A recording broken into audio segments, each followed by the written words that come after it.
Hello, আসসালামু আলাইকুম। মজাদার এই ডিম কারির রেসিপি মুখে লেগে থাকবে, একবার ট্রাই করে দেখবেন। প্রথমে নিয়েছি একটা পেঁপেটাকে এইভাবে ছিলে নিয়েছি। একদম তাজা পেঁপে, একটু হলুদ আভা এসেছে এরকম একটা পেঁপে নেবেন, তাহলে খেতে ভালো লাগবে এবং এবং খুব তাড়াতাড়ি সিদ্ধ হয়ে যাবে। আর এটা খেতে একটু হালকা মিষ্টি হবে। তো আমার এটা কাটা হয়ে গিয়েছে। দিয়ে দিলাম একটা আলু, তারপরে দিয়ে দিলাম একটু মুগের ডাল। সব কিছু আমি সিদ্ধ করে নিয়েছি। তারপরে নিয়েছি 3টা ডিম। এগুলো সিদ্ধ করে একদম ডিমে ভালোভাবে মশলা লাগিয়ে নিয়েছি। হলুদ গুঁড়া, মরিচ গুঁড়া, ধনে গুঁড়া সব কিছু মশলা লাগিয়ে ডিমটাকে ভালোভাবে ভেজে নেব। এপিঠ ওপিঠ 2 মিনিট করে ভাজলেই হয়ে যাবে। খুব বেশি ভাজতে হবে না। খুব বেশি ভাজলে ডিমটা একটু শক্ত হয়ে যাবে। এজন্য হালকা ভেজে আমি তুলে নিচ্ছি।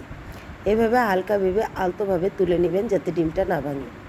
তারপরে এই তেলেই আমি দিয়ে দেবো গোটা গরম মশলা। তারপরে দিয়ে দেবো পেঁয়াজ। লাল লাল করে ভেজে নেব সবগুলিকে। তারপরে এটাকে দেবো আদা বাটা, ধনে, হলুদ, তারপর লাল মরিচ গুঁড়া ভালোভাবে দিয়ে পানি দিয়ে হালকা একটু গরম পানি দিয়ে এখানে আমি মশলাগুলিকে তেল ছাড়া পর্যন্ত রান্না করব। দিয়ে দিব লবণ। তারপরে দিয়ে দিব এই যে মুগের ডাল আর পেঁপে সেদ্ধ করে রেখেছিলাম আমি, কিন্তু 10 মিনিট সেদ্ধ করলেই এইভাবে সুন্দর সেদ্ধ হয়ে যাবে। তারপরে দিয়ে দিব গরম পানি। গরম পানি দিয়ে ভালোভাবে এটাকে একদম কারি বানিয়ে নিব। বানিয়ে নিয়ে তারপরে এটাকে আরেকটু আমি ভালোভাবে এটাকে 5 মিনিট রান্না করব। 5 মিনিট রান্না করাতে এতে মশলা আর সব কিছু একসাথে ঢুকে যাবে। তারপরে দিয়ে দিলাম ডিমগুলো দিয়ে আমি ভালোভাবে কষিয়ে নিব।